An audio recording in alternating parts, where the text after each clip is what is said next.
Hello everyone.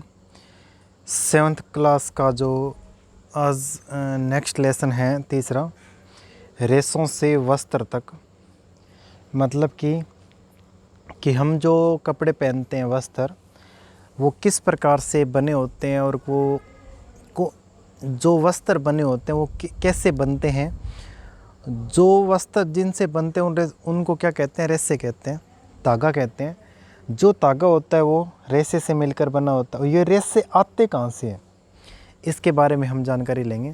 कि मतलब कि पौधों से या फिर जंतुओं से हमारे को क्या प्राप्त होते हैं? कच्चा माल प्राप्त होता है। उस कच्चे माल से हम रेशे बनाते हैं और रेशे से धागे का निर्माण करते हैं। और धागे से क्या बनता है? वस्त्र बनता है। तो आज इस लेसन की शुरुआत करेंगे। थर्ड लेसन, रेशों से वस्त्र तक की जो क्रिया विधियाँ वो किस प्रकार से चलती है। तो कक्षा 6 में आपने पादपों से प्राप्त होने वाले कुछ रेशों फाइबरों के बारे में पढ़ा था। आपने यह भी पढ़ा था कि ऊन और रेशम के रेशे जंतुओं से प्राप्त होते हैं। कि जो ऊन होती है और रेशम के रेशे होते हैं वो कहाँ से प्राप्त होते हैं? जंतुओं से प्राप्त होते हैं। जंतुओं से प्राप्त किए जाने वाले रेशों को जांतव रेशे कहते हैं। जो रेशे जंतुओं से प्राप्त होते हैं उन्हें क्या बोलते हैं? जांतव रेशे कहते हैं। ऊन के रेशे फाइबर भेड़ अथवा याक के बालों से प्राप्त किए जाते हैं। रेशम के फाइबर रेशम कीट के कोकून से प्राप्त होते हैं। क्या आप जानते हैं कि भेड़ के शरीर में किस भाग से फाइबर मिलते हैं? क्या आप जानते हैं कि इन रेशों को ऊन में कैसे परिवर्तित किया जाता है, जिन्हें हम स्वेटर बुनने के लिए बाज़ार से खरीदते हैं? क्या आपको जानकारी है कि रेशम के फाइबर से रेशम कैसे प्राप्त किया जाता है, जिनसे साड़ियाँ बुनी जाती हैं? इस अध्याय में हम ऐसे कुछ प्रश्नों के उत्तर जानने का प्रयास करेंगे। मतलब कि जो साड़ियाँ होती है वो किस प्रकार से बनी होती है, जो हम वस्त्र पहनते हैं वो किस प्रकार से बने होते हैं, और ये जो फाइबर होती है ये किस प्रकार से बनी होती है। तो इसके बारे में हम इस लेसन के अंदर अध्ययन करेंगे। पहले है जांतव रेशे, ऊन और रेशम। पहले पढ़ेंगे ऊन के बारे में। भेड़, बकरी, याक और कुछ अन्य जंतुओं से ऊन प्राप्त की जाती है। ऊन प्राप्त करने के लिए इन जंतुओं के शरीर बालों से ढके होते हैं। जो भेड़ बकरी होती है, याक है, इनके जो शरीर पर क्या पाई जाती है? ऊन, बाल पाए जाते हैं, जिसको क्या कहते हैं? ऊन कहते हैं। ये जो ऊन होते हैं इन जंतुओं को पूरे शरीर से ढके रखती है। क्या आप जानते हैं कि इन जंतुओं के आवरण पर बालों की मोटी परत क्यों होती है? मतलब कि इनके जो बाल होते हैं वो बड़े बड़े फुल मतलब कि एक परत के रूप में चारों तरफ लिपटे होते हैं। इसका कारण है कि जो बाहर का जो वातावरण है उसका इनके शरीर पे कोई प्रभाव न पड़े। बाह्य वातावरण से बचने के लिए इनके शरीर पे होते हैं। कि मतलब कि सर्दी के अंदर हम क्या पहनते हैं? ऊनी वस्त्र पहनते हैं, इसी ऊन से बने हुए वस्त्र पहनते हैं।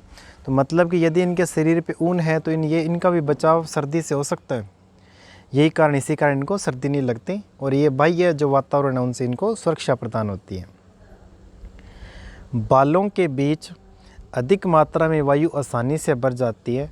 वायु ऊष्मा की कुचालक है, जैसा कि आप अध्याय 4 में पढ़ेंगे। अतः बाल इन जंतुओं को गर्म रखते हैं। ऊन इन रोएदार रेशों से प्राप्त की जाती है। वायु जो है ऊष्मा की कुचालक है, जैसा कि आप अध्याय 4 में पढ़ेंगे। अतः बाल इन जंतुओं को गर्म रखते हैं। ऊन इन रोएदार रेशों से प्राप्त की जाती है। तो इसके बाद है क्रियाकलाप 3.1। अपने शरीर, बाहों और सिर के बालों को छूकर अनुभव कीजिए। क्या आपको उनमें कोई अंतर लगता है? कौन से बाल मोटे और रूखे प्रतीत होते हैं तथा कौन से मुलायम? अपने शरीर के ऊपर, बाहों के ऊपर, सिर के ऊपर यदि हम हाथ से यदि बालों को टच करते हैं तो हमारे को अलग अलग स्थान पर इसका जो अलग अलग आभास होता है। हमारी ही तरह भेड़ के रोएदार त्वचा पर 2 प्रकार के रेशे होते हैं। दाढ़ी के रूखे बाल और त्वचा के निकट अवस्थित तंतु रूपी मुलायम बाल। दाढ़ी के बाल आपने देखे होंगे, तो जो होते हैं वो क्या होते हैं, कठोर जिसको कह सकते हैं होते हैं, और जो सिर के जो बाल होते हैं वो क्या होते हैं, मुलायम होते हैं। तो तंतु रूपी बाल ऊन कार्तित ऊन बनाने के लिए रेशे प्रदान करते हैं। भेड़ों की कुछ नस्लों में केवल तंतु रूपी मुलायम बाल ही होते हैं। इनके जनकों का विशेष रूप से ऐसी भेड़ों को जन्म देने के लिए चयन किया जाता है जिनके शरीर पर सिर्फ मुलायम बाल हो। तंतु रूपी मुलायम बालों जैसे विशेष गुणयुक्त भेड़ें उत्पन्न करने के लिए जनकों के चयन की यह प्रक्रिया वर्णात्मक प्रजनन कहलाती है। तो जो भेड़ें होती हैं उनको तंतु रूपी मुलायम बालों जैसे विशेष गुणयुक्त भेड़ें उत्पन्न करने के लिए जनकों के चयन की यह प्रक्रिया वर्णात्मक प्रजनन कहलाती है, कि ऐसी भेड़ों का निर्माण करना जिनके बाल क्या हो, मुलायम हो, या फिर क्या हो, तंतु रूपी मुलायम बाल हो। तो ऐसी प्रजनन विधि विकसित करना जिससे सभी भेड़ों के क्या हो, ऐसे तंतु रूपी मुलायम बाल विकसित हो उसके। तो ऐसी नई पीढ़ी या प्रजनन की जो प्रक्रिया है उसको क्या बोलते हैं, वर्णात्मक प्रजनन कहते हैं। यह भेड़ का डायग्राम जिसके ऊपर आप देख सकते हो कि विभिन्न प्रकार के ये इसके चारों तरफ एक बालों का आवरण दिखाई दे रहा है। इसके बाद नेक्स्ट है कि ऊंट प्रदान करने वाले जंतु। ऊन प्रदान करने वाले जंतु के मतलब कि ऊन है वो कहाँ किस किस से हमारे को प्राप्त होती है। हमारे देश के विभिन्न भागों में भेड़ों की अनेक नस्लें पाई जाती हैं। यद्यपि भेड़ों की ऊन का एकमात्र स्रोत नहीं है, फिर भी बाज़ार में सामान्य रूप से उपलब्ध ऊन भेड़ की ऊन ही होती है।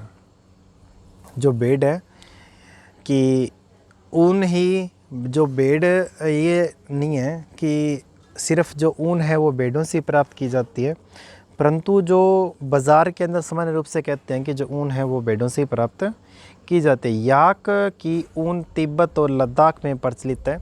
तो याक जो प्राणी है उसकी जो ऊन है वो तिब्बत और लद्दाख जो क्षेत्र है वहाँ पे इसकी ऊन प्रचलित है। जो हमारे यहाँ पे किसकी मानी जाती है, भेड़ की ऊन को माना जाता है। ये है याक, डायग्राम के रूप में आप समझ सकते हो याक का डायग्राम। बकरी के बालों से भी ऊन प्राप्त की जाती है। अंगोरा ऊन को अंगोरा नस्ल की बकरियों से प्राप्त किया जाता है, जो जम्मू एवं कश्मीर के पहाड़ी क्षेत्रों में पाई जाती है। जो उस क्षेत्र में जम्मू और कश्मीर की पहाड़ी क्षेत्र में पाई जाने वाली बकरियों के जो बाल हैं वो घने होने के कारण जो वहाँ से उनके बाल प्राप्त किए जाते हैं। कश्मीरी बकरी की त्वचा के निकट मुलायम बाल होते हैं। इनसे बेहतरीन शोलें बनाई जाती हैं जिन्हें पश्मीना शोलें कहते हैं। जो बकरी के बालों, मुलायम बालों से जो वस्त्र बनाए जाते हैं उन वस्त्रों को क्या बोलते हैं, पश्मीना शोलें कहा जाता है। शोल जो होते हैं जो सर्दियों के अंदर पहनने के काम लिए जाते हैं सर्दी से बचने के लिए, तो वो किस से बनाए जाते हैं, इन बकरियों के बालों से। कौन सी बकरी, वो बकरी जो जम्मू कश्मीर के पहाड़ी क्षेत्रों में पाई जाती है और उनके बाल क्या होते हैं, मुलायम बाल होने के कारण उनके यूज़ इस काम में किए जाते हैं। तो आज के लिए इतना ही। तो नेक्स्ट वीडियो के अंदर पढ़ेंगे। जो करवाया गया उस पर विशेष ध्यान देते हुए ध्यान से समझें उसको। Okay, thank you.